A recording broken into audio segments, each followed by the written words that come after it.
For over a quarter of a century, the best paintball teams in the world have gathered in Orlando, Florida at the end of the year to answer a simple question through a hard test. Who is the best on the biggest stage at the last event of the season? Over the years, the World Cup has been the scene of gunfight magic, a place of battle where skills earned through hard work, applied in the biggest of moments, has forged talented names into legend. But this year, the COVID pandemic has deferred dreams, stopped stories, and the entire sport at its highest level was put on hold. With only one NXL event in the books, the middle of the season became the longest off-season that we have ever had. But the brakes are now off. World Cup 2020 is just on the horizon, and the 4-day battle to see who is the world's best paintball team is almost here.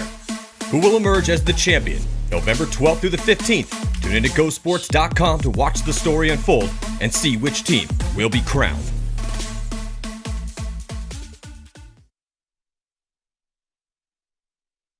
Sunday and going deep at every event. They have made it to the finals 4 times since going pro in 2015, and though they've been close, they have yet to win an event. Homegrown Texas talent leads the way for AC, and though they will be missing TJ Danner, who is still dealing with a knee injury, they will still have consistent game finisher John Jackson, Golden Barrel Award winner Matt Jackson, who is one of the best players in the game, the always aggressive Ryan Hall, who will be playing with a broken finger, standout rookie Logan Dyer, Snakeside weapon BJ Henningberg. They also picked up Zach Hill, who will help give them another offensive threat. Even though they're down one of their best players, AC still could pull off the long-awaited victory at the 2020 NXL World Cup. San Diego Aftermath is a name that has always been synonymous with aggression, drive, and an understanding that in the game of pro paintball, you keep what you kill. Though the modern incarnation of the team has yet to climb to the heights that they aspire to, they are packed to the gills with young talent, and though they're young, they have been hardened by tough times. The 2020 World Cup could be their chance to upset some favorites again and shock the paintball world here in Orlando. Baltimore Revo has only missed one Sunday cut in the past 2 years, and they have proven themselves good enough to become a top 4 team 3 times during their recent run up the ranks, but they have yet to make it to the finals, and the last time they missed a cut was at a World Cup in 2018. The last event in Vegas saw them crack the top 4 again, as they lost to the eventual winners LA Ironman in the semifinals. But Baltimore Revo will be without 2 of their most potent offensive threats in Orlando, as Matt Derula and Max Traylor will not be able to make the trip south. They will still have enough firepower on the field to be highly competitive, with Josh Pike, Frank Antetomaso, Eddie Painter, Henry Sentz, Mike Zupa, Jack Walchesson, and Stephen O'Mara ready to go. Though they only have 7 bodies for the grinder of World Cup, all those players are highly capable of getting the team deep into the tournament, and maybe, if everything goes their way, finally pull off a win at the biggest event of the year. Seattle Thunder is a scrappy squad from the Pacific Northwest who has always been on the brink of Sunday appearances, but they've struggled with consistency over the years. Veteran Corey Field rebuilt the team 2 seasons ago, adding Patty Gleason, GJ Sakaguchi, and Brandon Unger, and they've looked better since the talent upgrade.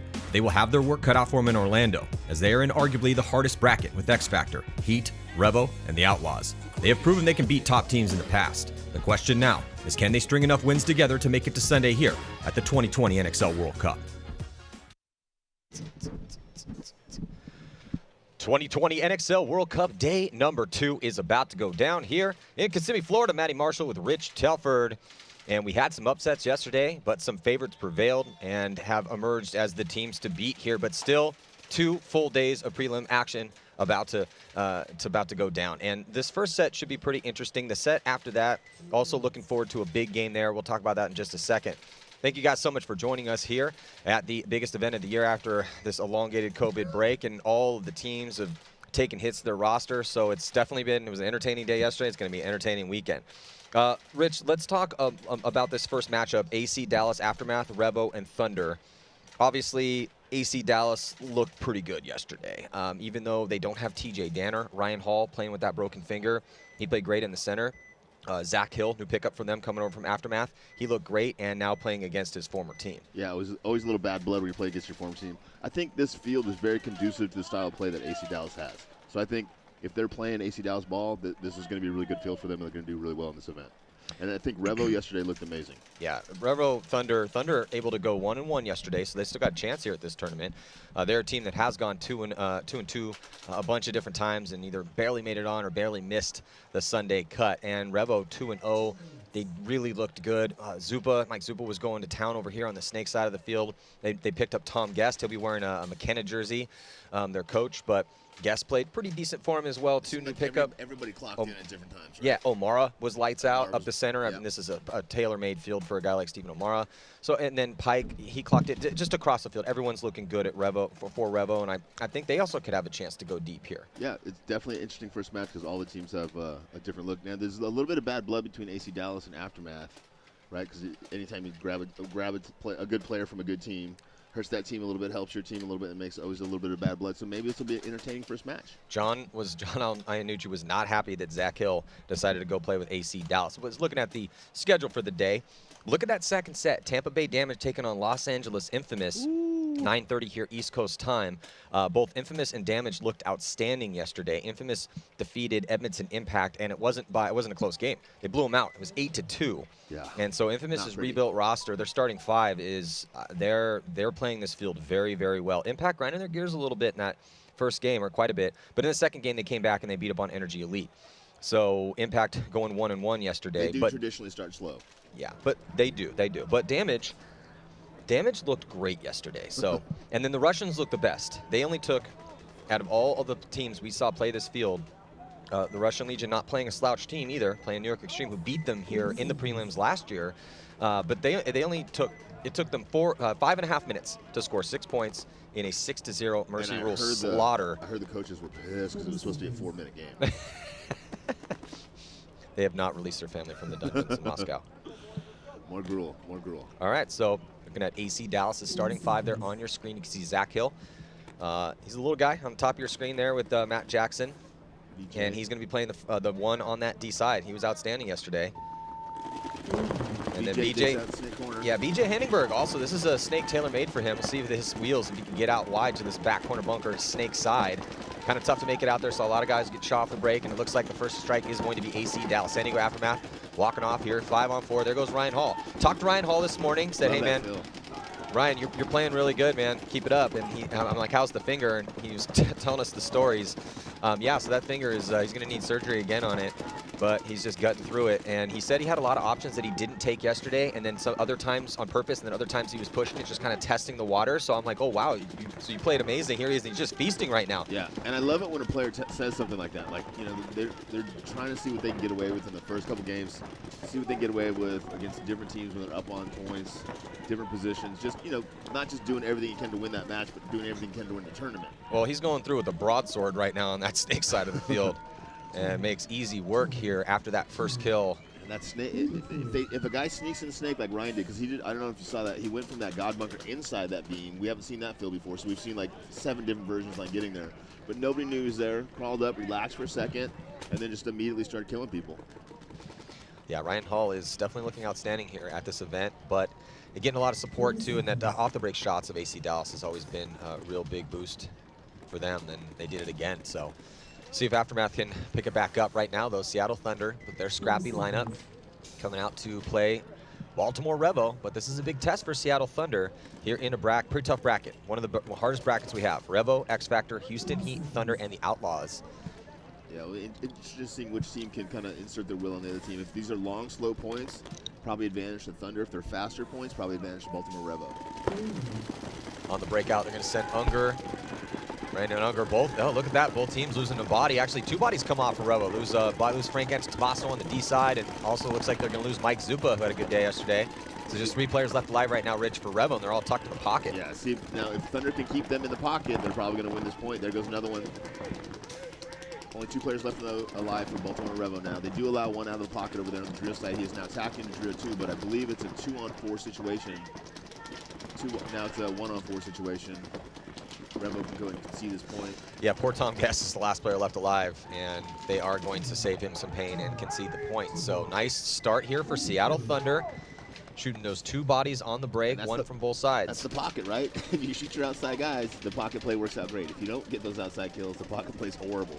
And we just talked about, you know, who's going to insert their will on the other team. And at that point, Thunder played their game. They shot the outside guys, contained the pocket, and won the point.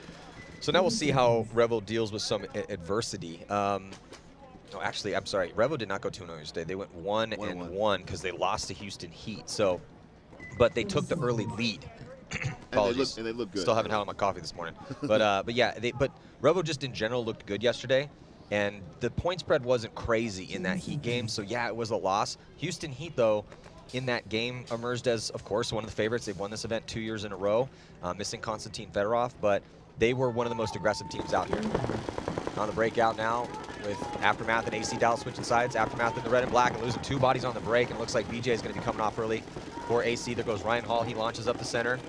Yeah, I think the story of this tournament, Matt, is going to be how well the 3 guys that are in the pocket can get out of the pocket after they lose their 2 outside guys. Oh, big bite for Aftermath there, but he gets caught. Only 1 Aftermath player left alive against 4 AC Dallas players. And quick point there for AC Dallas. I really like how AC Dallas is taking advantage of the situations that they create for themselves. They shoot a couple bodies immediately, and Ryan Hall has been relentless in this center, relentless when he gets in the snake. Same with Zach Hill. Zach Hill, as soon as they saw those bodies coming off, they didn't wait, bide their time, see how things are going to play out, play it, safe. They had that smart aggression, and that's why they picked up a guy like Zach Hill. And when Ryan's playing his best, that's how he plays as well too. He's an aggressive guy. So, and this layout is looking real good for Ryan Hall, looking real good for Zach Hill.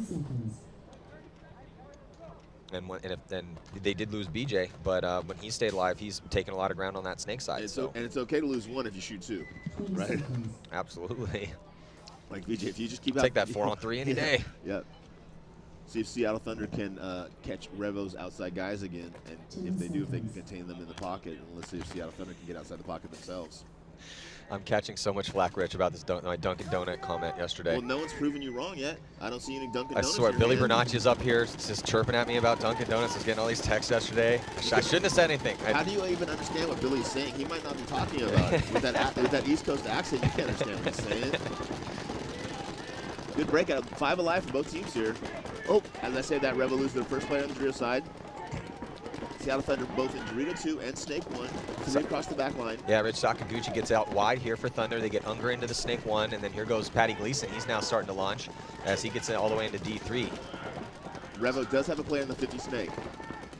Unger crawling up to the 50-yard line himself, though, but in a different snake position. I mean, that snake structure is massive with that diamond there from the 50 to the inside part. Oh, it looks like Unger's going to catch one in there, though. Yeah, so his guy across the field was trying to communicate to him that he had a guy in the 50 snake, but Unger just wasn't picking up what he was putting down and got lumped up by him.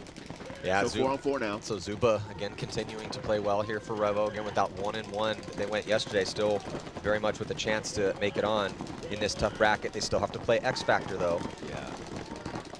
Gucci's got to figure out how to get out of that corner into that snake. Can't let the Revo player in the snake just be in there all by himself. Yeah, even with the spread not being that bad, Rich, this is a game that Revo needs to win. Because if they win this one, they'll be 2-1. Then they have to go play X Factor for their last match. And hope for the best. And if they lose, if they drop that one, they still most likely will skate into Sunday. We'll see. Going 2-2, you're always crossing your fingers and counting points. Yeah, margin. Thunder releasing up the center of the field. They know that the Revo player's in the 50 snake. They just got to figure out an angle to put some pressure on them. Just really can't push down the center of the field or the drill side of the field with that 50 snake hot looking inside. Sakaguchi's in the corner for Seattle Thunder. Like to see him put a little bit more pressure on the guy in front of him, put a guy in the can and go forward. Corey Field now putting a little pressure outside there. Good shot of the Revo 3. Crossed up there. Center brick watching the snake player watching the center brick. Yeah, he's behind him. Down low, trying to present that tiny profile here and just keep that zone on the center. Try to keep Gleason. I don't really like when they post up on their elbow like that, because when you roll your gun back in, your elbow is still there. I'd rather have them kind of crouch down small, but leaning in and out. Not my favorite position either, but I guess he feels he needs to get as small as possible. Let's see if was that? Oh, it looks like Tom Guest trying to get across, and he gets caught. So tough death there for Tom. Nice zone control here for Seattle Thunder. And we talked about this a lot, but it's really, really tough when you're playing down a point against a really, really good defensive team like Thunder. If they survive the breakout, then you got to go figure out how to dig them out of the field, and it's tough because this is their game. Slow, methodical points. Move just made on that D side, and here goes another one too, but he also gets caught. So Thunder doing a really good job of controlling these zones. This is their point to win here. Oh, but they drop a body out of that center. Let's see if Patty Gleason can stay alive on that D side. He's going to be pretty key over there. Oh, they dropped Gleason as well, too. So now looks like Baltimore Revo is doing some zone control. Wow. Still Corey Field and Sakaguchi is going to walk off as well. So this is a disastrous turn of events here in a point that Seattle Thunder should have won. That was 3 quick deaths. Yeah. Corey Field now in a 2-on-1 situation against 2 Revo players over here on the Snake side. I don't think the Revo guys know it's a 2-on-1 yet. They've been in the Snake and in the center, so they kind of lost their vision on the Drio side. Corey knows what's going on, but Corey's in a tough spot here, having to win a 2-on-1. Now, we have seen Corey Field over the years. I mean, this guy's been playing pro paintball for 2 decades, and I've seen him pull off low body situations. So he's a great gunfighter, but he's in a tough spot. And Revo just going to try to spread this field out here and then finally get that easy kill. I feel like maybe his gun wasn't working because he never shot at those guys one time. Well, 1-1, and Thunder's going to go back and kind of scratch their heads because they should have won that point. This should be a 2-0 match right there. Yeah, that's one that Thunder, when they go back and watch this game, is going to want back. But when you have teams like Thunder, they're trying to improve their position in pro paintball, those are the points that you need to work on in practice. 100%. You cannot be squandering situations where you have 2-3 guys in really good positions. You get a couple kills, you did your job as zone control, but they just couldn't shoot Zupa and they couldn't shoot Omara. Yep. They couldn't control the zones. The guys ran down the tape, bunkered out 2 guys on the Drio side, right? And then they got to a 2-on-2, and Gucci just got kind of loose over here in the corner. Yeah. If you're going to get dinked out, might as well get dinked out trying to attack that Snake guy. It was just unfortunate for Thunder that had that many deaths that quickly. Yeah, but clusters. But we were talking about how well Zupa and Omara were playing, and they showed us yet again that they came to World Cup to try to help Revo win this tournament.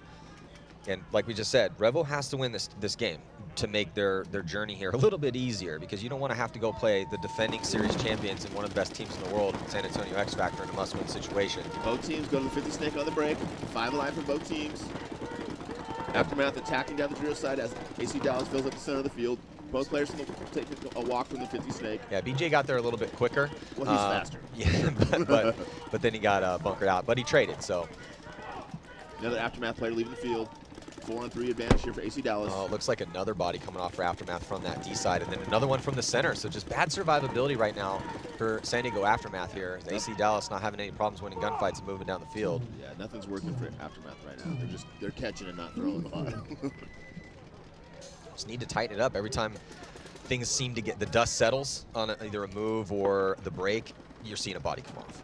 And then another 30 seconds goes by, another body comes off, but just the survivability, you need to just tighten it up, stop dying out of their spots. Yeah, and it's one thing I've noticed about them in the last couple events is if they survive the breakout and they, 5 alive for like 15, 20, 30 seconds, they're really, really good. Let's look at this replay here. So BJ coming from a little bit more of that outside route, crawls up and beats him to the spot. But Aftermath's going to play the aggressor here. So BJ posts up, and there's just no way BJ was going to be able to live through this, even though he was alive or in there first. But that's that's textbook there. When you get to your spot and there's a guy right on the other side of you, that guy's got to go. In the future, BJ can just go around, bunker that guy, and come back out and not wait for the trade. Which we've seen quite a bit. We have seen a decent amount of guys killing people and staying alive. BJ did that yesterday. Yeah. Baltimore Revo right to the Snake on the break. Again, kind of a different route. 5 alive for both teams. 1-1 here. Lots of time left. Seattle Thunder very defensive, now filling into the Snake. Map chip secondaries to fill on the Snake side. Oh, an attack. Seattle Thunder now attacking on the Dorito side. 5 alive for both teams. Haven't had a lot of 5 alive points over here. We really haven't. Now Omara's in the Snake here. He's going to come around and get his man, and he's going to stay alive. Steven Omara just feasts sometimes, gets a shot on Barolo, then he gets shot crossfield. Zupa very quickly backs him up, and as another body gets peeled off, it's Patty Gleason for Thunder from that D side. Zupa up and over the top here of Snake 2 and trying to rip that inside lane, and he gets that kill. And I think Omara got Gleason too. Very well could have. He went up there and shot back into maybe traded out with them then. Yeah. Nice move. I love that aggressiveness. See, now, had VJ done that at the point before, you get the guy in front of you, and if you get another guy, that's just a bonus, but at least you've done your job. You got a guy off the field, and you got him out of the key bunker. Yeah, it's, if you're going through, getting your guy and staying alive on their side, that's ideal. That's what you want out of your front guys. It doesn't happen all that not on a frequent enough basis where you can count on it constantly. A lot of times you're going to be trading out. Sometimes you get shot a little bit before, but your job as that attacker is to do exactly what Omara just did. Because like we talk about all the time, it's not necessarily the first guy through the Snake that wins that battle for you. It's sometimes the second and third guy that goes through the Snake. But the first guy's got to clear as many people out as It's just good to see Omara playing as well. I mean, look, he's I feel still one of the most underrated guys. He's constantly had offers that I've heard about, at least where the teams have been trying to poach him, but he just won't go. But he's a hell of a player, and they're missing 3 of their core guys. They have no Dan Zaleski, no Matt Drula, no Max Trailer. It sounds like he needs representation. I'm gonna manage him. So AC Dallas up by 3 points right now. Still a ton of time left, though. So if Aftermath can tighten it up here, might be able to mount a comeback, but it's going to be tough, man. I mean, AC Dallas is looking real sharp here on this layout. They really look like they figured it out. Now 2 bodies have come off. Yeah, they were fired up. They were fired up for this game, too. It's interesting. We're going to have AC Dallas play AC Diesel in 2 sets, and we're going to have Greg Pauly come up here because Pauly can't coach them both. So to avoid arguments later on and some hate, he's going to be up here in the booth with us. That'll be interesting. AC Dallas is looking real good. Ryan Hall racing in to get the buzzer. Man, Hall's looking good here this weekend. Yeah. China Iannucci was not happy with AC Dallas poaching one of their players. AC Dallas is sending a message back. Yeah, they're playing aggressive. I mean, this is... AC Dallas has looked good for years now, but they look real good so far here. I really feel like this is a good field. Like, you know, there's different styles of paintball, and for their style of paintball, this feels really good for them. But, and they're... You know, so AC Dallas yesterday played level, and then they have 2 games today against Aftermath and AC Diesel, and then they have the Ironman tomorrow. Not the hardest bracket, and they're playing the lower ranked teams so far. So they're looking like they should be looking against these. You know, you always want to come out and stomp on the teams that are ranked lower than you. That's what that's what we say in the pits. It's like, we have to beat this team. There's no reason that we should lose to this team. So let's go out and act like you know, a team that constantly gets into the finals. Penalty on Seattle Thunder, losing 2 bodies. Yeah, they're only down by 1, and with 9:38, that's a frustrating time to be getting a penalty here. You see Matt Chim coming off, shaking his head. I think it might have been on Barolo. I couldn't see. I think Chim got pulled on Barolo's penalty. Might have been vice versa, but there are the 3 players left alive on your screen here for Seattle Thunder. They have D2, Patty Gleason, and then Corey Fields still in there as well. Yeah, I'd love to see Corey get out of that bunker and to a bunker where he can use his gun a little bit better. Yeah, they're going to end up conceding that point. See, well, actually, that was Unger over there, switched over to the D side, and kind of Unger stood up out of his spot. Like, why did we concede that point? Yeah, so Corey Fields racing off like, hey, what's going on? There's 3 of us left. But it's tough where the pits are and where you have to concede from, depending on which side of the field. So they're running to the opposite side. So their coaching staff had to concede that point from way on the other side. Maybe they didn't know, how many people left.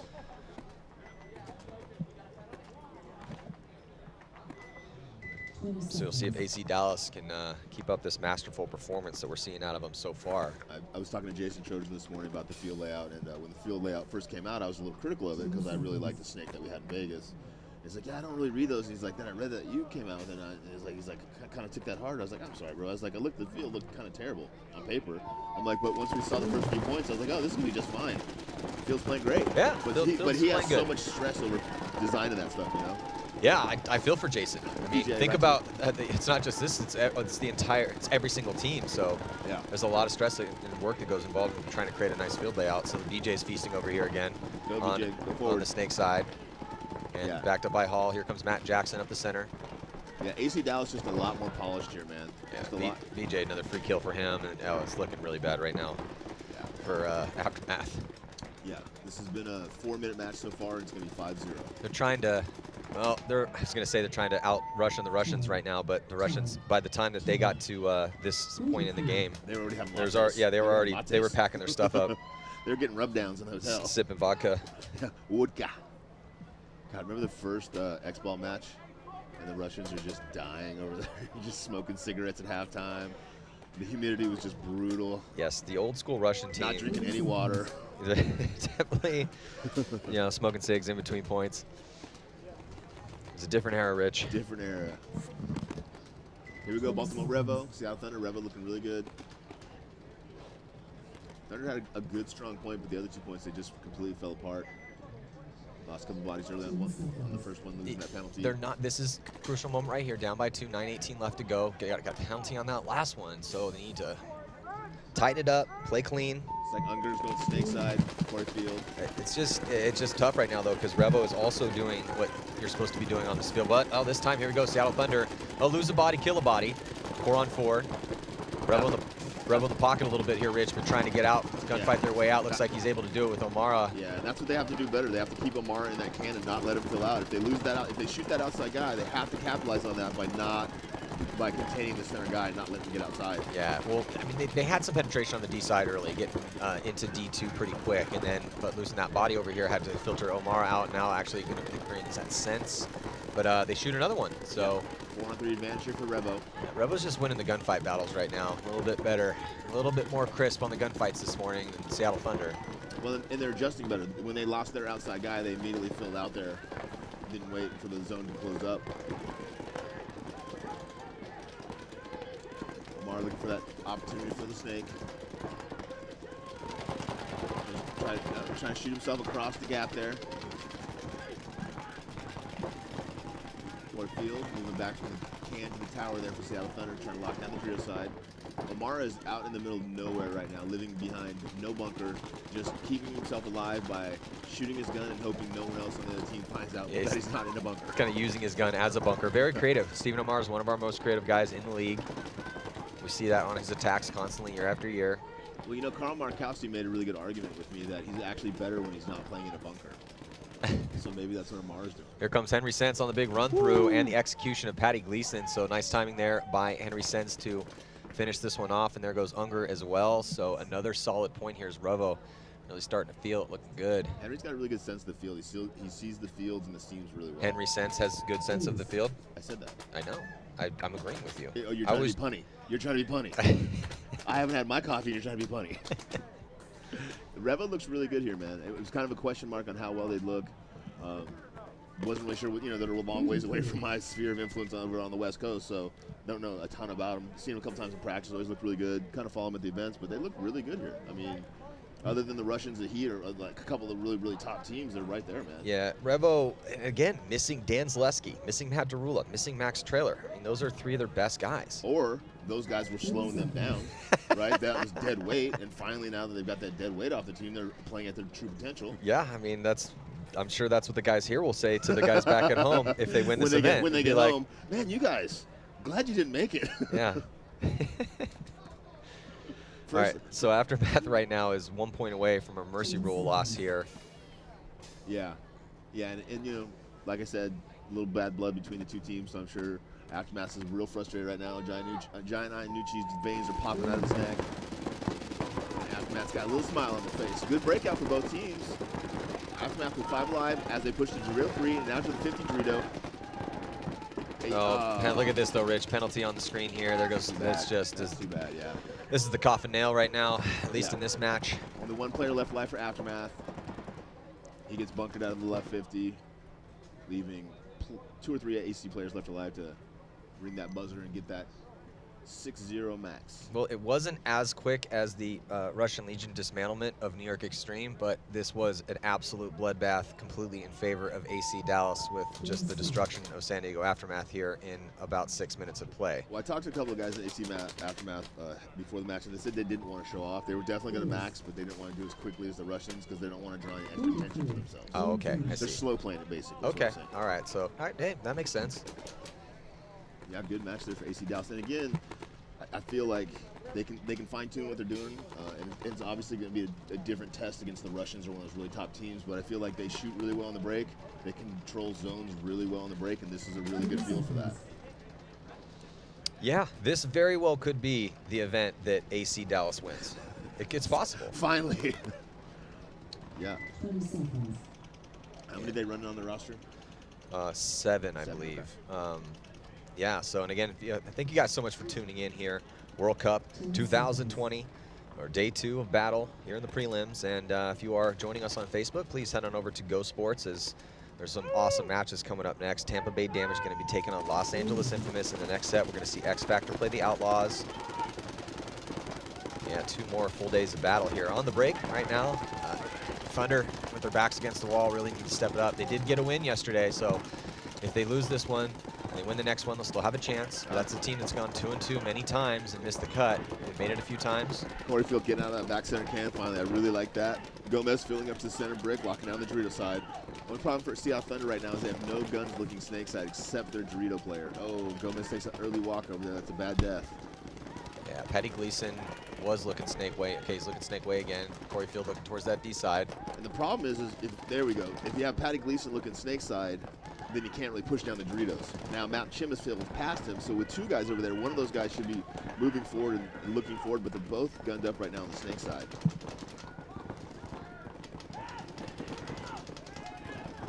Coreyfield getting taken out. Yeah, That's tough.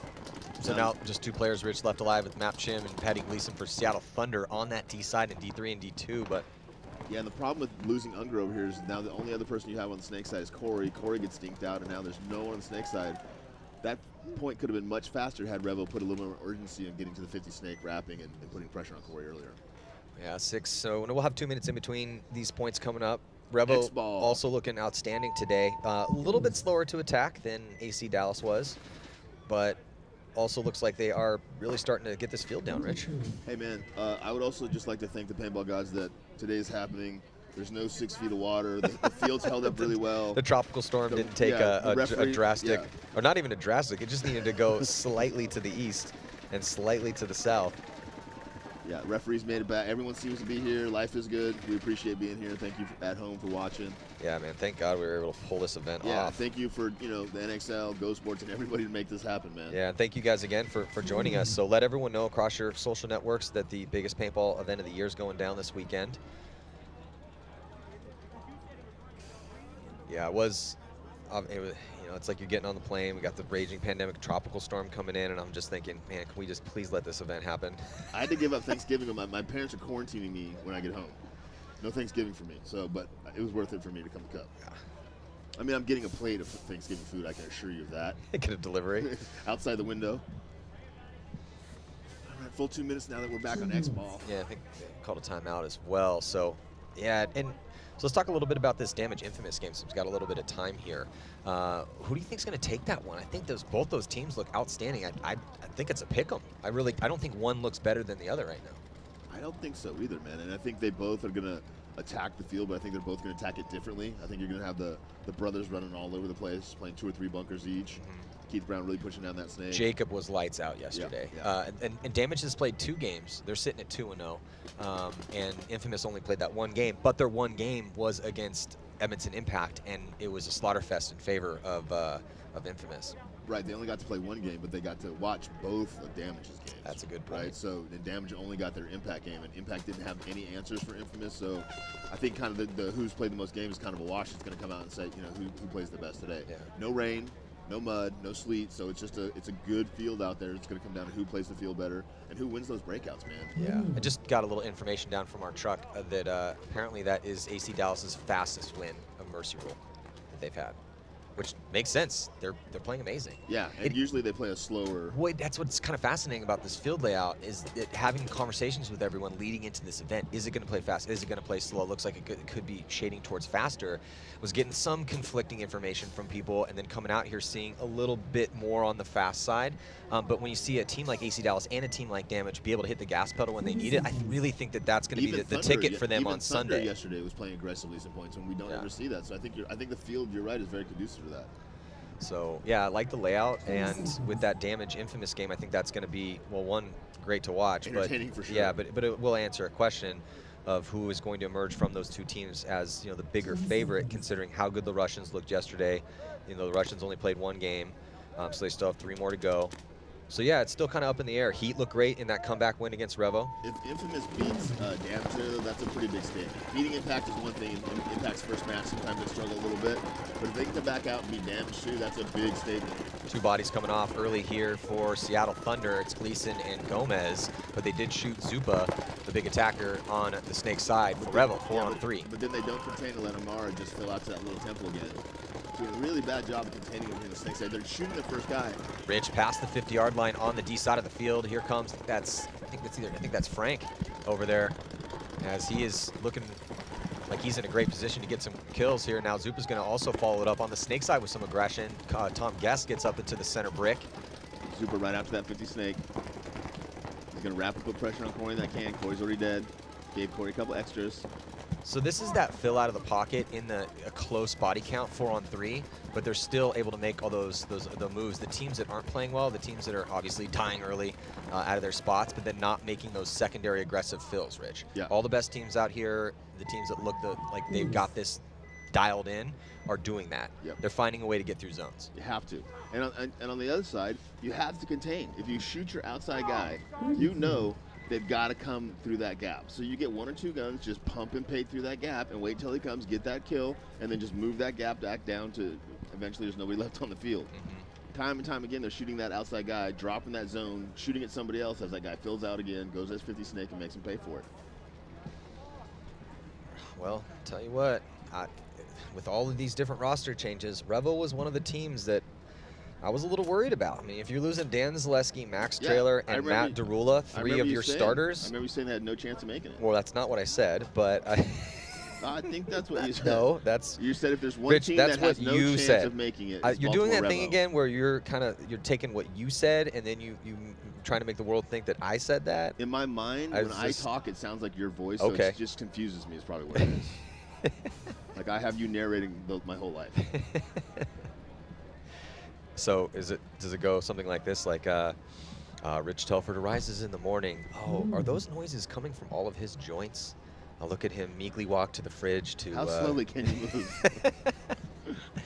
His wife grabs his walker from the other side of the bed. Dog attacks. God, I hate my life. I'm crying right now. Thanks, Matt. That's okay. I'm doing the same thing. Picking up my baby, I'm like, come on back. Let's go loosen up a little bit, huh? And then my wife's like, you should do some yoga. I'm like, oh, you're right. So then when she got up off the floor, what'd she say? Here we go. Seattle Thunder very frustrated here.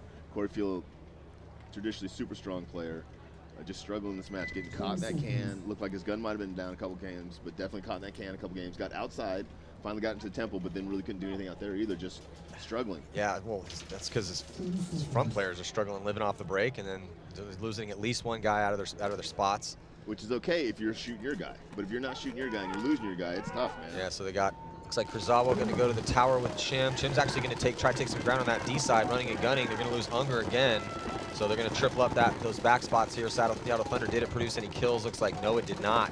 Yeah, five alive again, Rich, for Baltimore Revo. Yeah, they bounced the Drio side, but didn't get any kills. Thunder is flying down that Drio side now. Matt Chim is all the way up in the 40 wing. But at the same time, Baltimore Revo takes that 50 snake, and there's no one again on the snake side of the field for Seattle Thunder. Well, ideally, even if Thunder loses this game, they'll spend the next 4.5 minutes maybe scoring a couple points to keep the spread a little bit more, a little closer. Because they did go 1-1 yesterday. Yeah. So you lose this game, you go 1-2. But if they get blown out and take a mercy rule loss, that's that huge, gigantic -6. Yeah.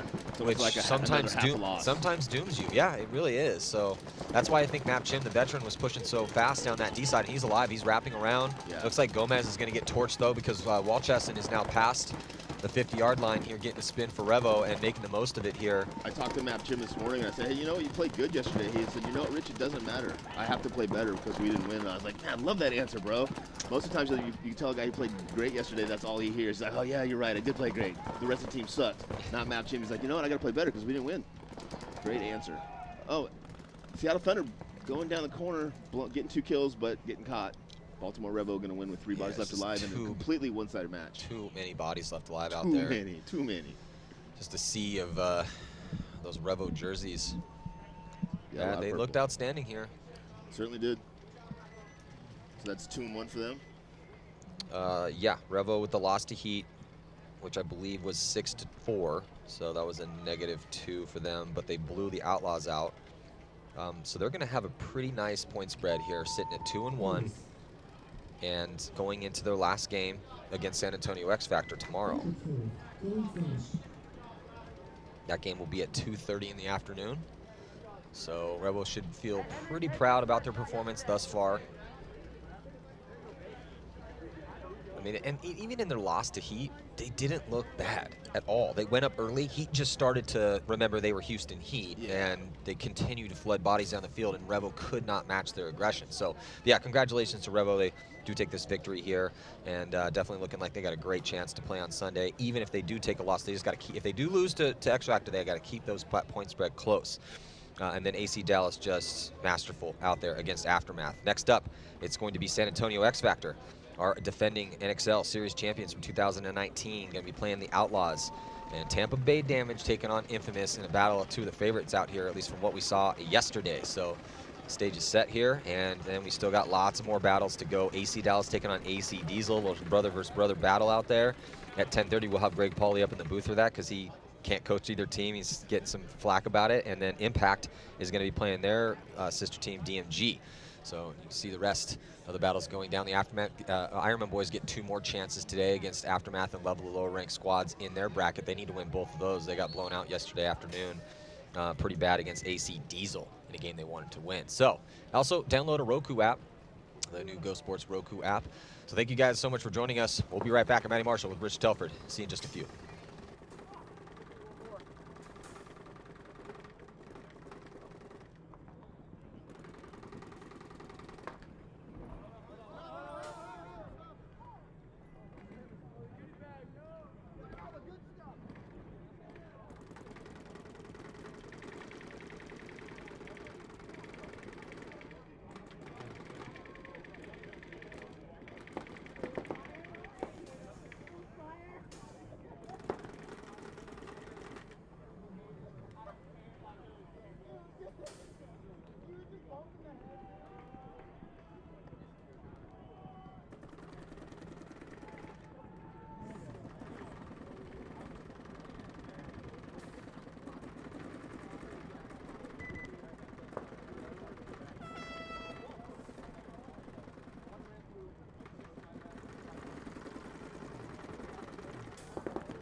Hello, everyone. Welcome to the Sidelines. I'm here with Zach Hill, who was just picked up by AC Dallas. They just mercied Aftermath in just over, you only had 11 minutes on the clock. That was a personal best for AC Dallas. But talk to me a little bit about joining the team. They just picked you up about 2 weeks ago, right? About 4 weeks ago, yeah.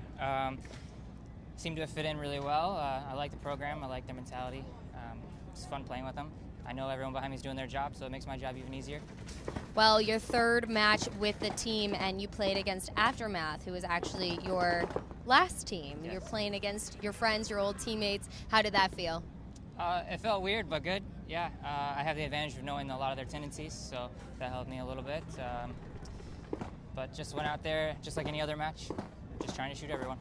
That's a pretty good strategy usually. Yeah. We did see AC Dallas a bit more aggressive than we're used to seeing them. They usually play a little bit more slow, methodical. What was the strategy coming into this weekend when you guys were practicing this field layout the last 2 weeks?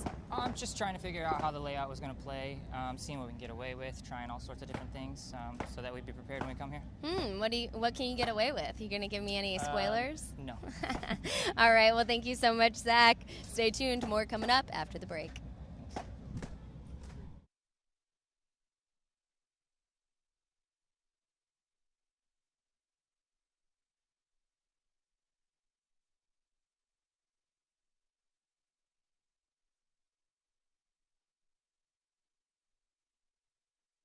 For over a quarter of a century, the best paintball teams in the world have gathered in Orlando, Florida at the end of the year to answer a simple question through a hard test. Who is the best on the biggest stage at the last event of the season?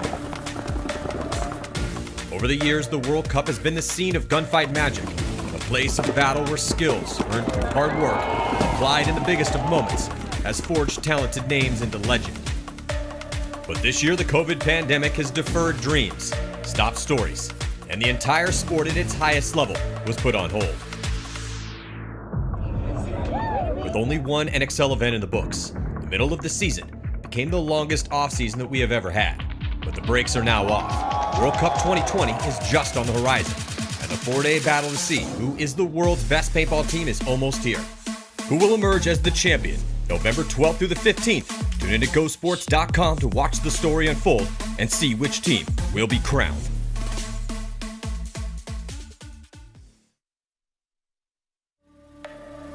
over a quarter of a century, the best paintball teams in the world have gathered in Orlando, Florida at the end of the year to answer a simple question through a hard test.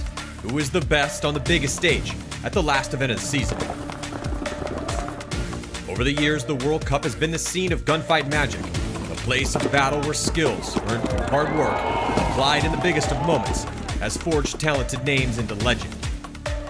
But this year, the COVID pandemic has deferred dreams, stopped stories, and the entire sport at its highest level was put on hold. With only one NXL event in the books, the middle of the season became the longest offseason that we have ever had. But the brakes are now off. World Cup 2020 is just on the horizon, and the 4-day battle to see who is the world's best paintball team is almost here. Who will emerge as the champion November 12th through the 15th? Tune into GoSports.com to watch the story unfold and see which team will be crowned.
Focusing on action sports, Go Sports is a subscription-based online service where you can watch live broadcasts in addition to documentary content for only $9.99 a month.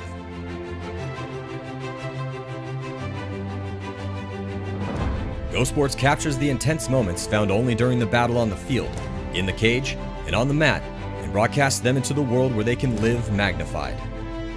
Merging cutting-edge multi